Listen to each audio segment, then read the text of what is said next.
धरणीगर्भसम्भूतं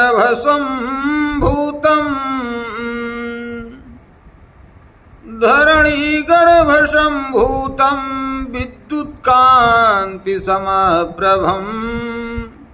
कुमारं शक्तिहस्तं तं मंगलं प्रणमाम्यहम्। प्रिय मित्रों, सादर नमस्कार। आप सबका हमारे धर्म एवं अध्यात्म के YouTube चैनल मधुराधिप त्रिपाठी में स्वागत है। आज हम जून 2025 के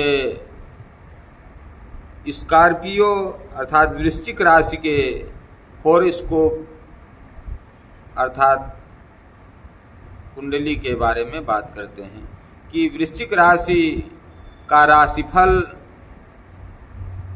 जून महीने में कैसा रहेगा। तो वृश्चिक राशि जो कि जल तत्व राशि है, भावुकता प्रधान राशि है और ऐसे जातक बड़े तर्कशील होते हैं। तर्क करने में उनका कोई सानी नहीं है। तो आइए, वृश्चिक राशि के स्वामी जो कि मंगल देव हैं, तो मंगल देव इस समय भाग्य भाव में विद्यमान हैं कर्क राशि में। तो मंगल अपनी नीच राशि में विद्यमान हैं, परंतु कर्क राशि के स्वामी चंद्रमा हैं जो कि मंगल के मित्र हैं। तो इसलिए भाग्य में कमी नहीं आने देंगे। यद्यपि निम्न राशि के जरूर हैं, लेकिन चूंकि मित्र राशि है इसलिए वे बल ही प्रदान करेंगे, भाग्य को जागृत करने का प्रयास करेंगे। और क्योंकि मंगल से पीछे मिथुन राशि में गुरुदेव बृहस्पति सपोर्ट कर रहे हैं, इसलिए भी मान सम्मान यश कीर्ति लाभ प्रदान करेंगे। स्वास्थ्य का ध्यान रखें। द्वितीय और पंचमेश गुरु अष्टम स्थान में है।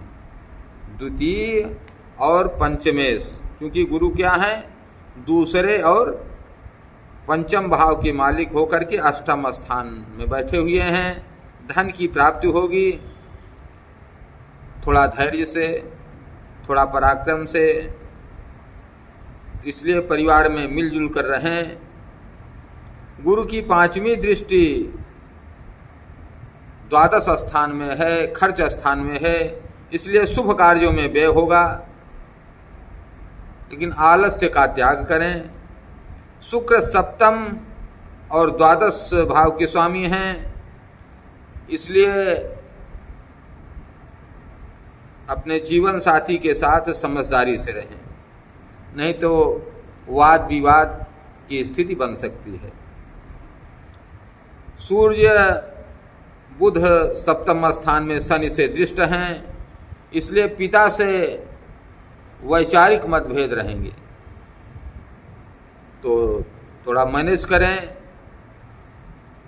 वरना दुखदायी हो सकता है, कष्ट हो सकता है। इसलिए मैनेज करना चाहिए, अपने पिता से संबंधों को बना करके रखना चाहिए, क्योंकि एक पिता ही ऐसा है जो चाहता है कि हमारी संतान, हमारा पुत्र, हमारी पुत्री हमसे भी आगे बढ़ जाए, हमसे भी उच्च पदवी को प्राप्त करे। बाकी जीवन में, पूरे संसार में कोई ऐसा नहीं है जो चाहता हो कि कोई उससे आगे निकल जाए। हाँ, आप उन्नति करें, सब चाहते हैं, आपके इष्ट मित्र सब चाहेंगे कि आप आगे बढ़ें, लेकिन हमसे थोड़ा नीचे रहें। तो यह ध्यान रखना चाहिए। तो पिता से संबंध बना करके रखें। बुध अष्टमेश और आयस हैं, इसलिए थोड़ा शंकालु ना बने, बहुत ज़्यादा शंका ना करें कि मुझे तो उसने ये कहा था, उसने तो ये कहा था, वो उसने तो ऐसा किया, उसने तो ऐसा किया। सब अवॉइड करिए, क्योंकि क्षमा बड़न को चाहिए, छोटन को उत्पात। शंका नहीं करनी चाहिए, क्योंकि श्रीमद् भगवद गीता में भी लिखा गया है कि संशयात्मा विनश्यति। जो शंका करता है बार बार उसका विनाश हो जाता है, तो बहुत शंका मत करिए। अब देखिए, राहु और केतु के मध्य में लगभग सारे ग्रह आ गए हैं, तो इसलिए काल सर्प योग भी बन रहा है। तो काल सर्प योग कार्य का श्रेय अपने को बहुत लेने की जरूरत नहीं है, तो क्योंकि वैसे भी आपको कोई भी कार्य, अच्छा कार्य होता है तो आपको इसका श्रेय कम मिलेगा। करेंगे भले आप, लेकिन श्रेय किसी और को मिलेगा। यह किसके कारण? क्योंकि राहु केतु जो है वह चतुर्थ स्थान में, सुख स्थान में राहु है और दसम स्थान में, कर्म स्थान में केतु बैठा हुआ है, इसलिए कार्य का श्रेय आपको नहीं मिलेगा। अच्छा, शनि की चूंकि तीसरी दृष्टि जो है वह वृषभ राशि सप्तम स्थान पर है, इसलिए भी थोड़ा सा पत्नी से संबंध अच्छे करने की जरूरत है, समझदारी से काम लेने की जरूरत है। तो करना क्या चाहिए? रुद्राभिषेक करिए, शंकर जी को 1 लोटा जल चढ़ाइए, क्योंकि शंकर जी को अभिषेक बहुत प्रिय है। 1 लोटा जल, सभी समस्या का हल। ओम नमः शिवाय। 14 मुखी रुद्राक्ष धारण करें, रुद्राक्ष की माला धारण करें और ओम नमः शिवाय का निरंतर जप करें। ओम नमः शिवाय, ओम नमः शिवाय। कितना सुंदर प्यारा पंचाक्षरी मंत्र है। तो आइए फिर देखते हैं, 5 जून को बुध जो है वो मिथुन राशि में आ जाएंगे, तो थोड़ा सा सट्टा, जुआ, लॉटरी, शेयर बाजार से थोड़ा दूरी बना के रखें, नहीं तो नुकसान होने की संभावना है। 11 जून को गुरु जो है वह अस्त हो जाएंगे। क्यों अस्त हो जाते हैं? सूर्य के समीप 10 अंश के भीतर, वैसे तो 10 अंश बुध के लिए है, बाकी और अगर 20 अंश भी हैं तब भी अस्त मान लिए जाते हैं।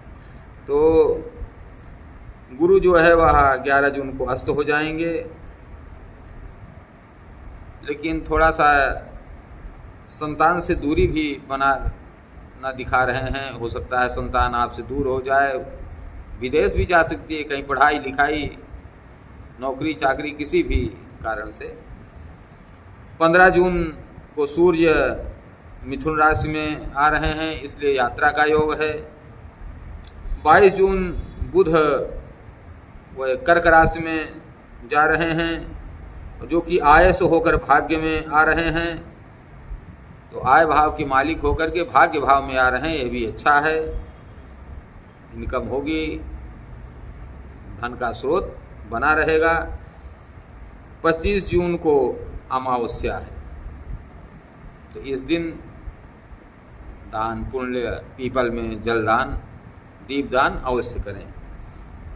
29 जून को शुक्र वृषभ में शनि की दृष्टि के साथ आ जाएंगे, क्योंकि शुक्र वृषभ राशि में जब आएंगे तो शनि के साथ में दृष्टि भी रहेगी, इसलिए पत्नी की अवहेलना ना करें, उसे अवॉइड ना करें, उसका ध्यान रखें, क्योंकि ये मार्केश भी हैं और द्वादशेश भी हैं। शुक्र जो है वह द्वादश भाव के मालिक हैं और सप्तम स्थान के भी मालिक हैं। तो मार्केश हो गए सप्तम स्थान के मालिक होने के कारण, इसलिए पत्नी की अवहेलना ना करें, क्योंकि वह लक्ष्मी है, और अगर लक्ष्मी रुष्ट हो गई तो फिर जानते ही हैं, कष्ट ही कष्ट है। तो अगर आपको हमारा चैनल अच्छा लगे तो please like, share and subscribe, और अच्छा लगे तो कमेंट भी करें। जय श्री कृष्ण, जय श्री राधे।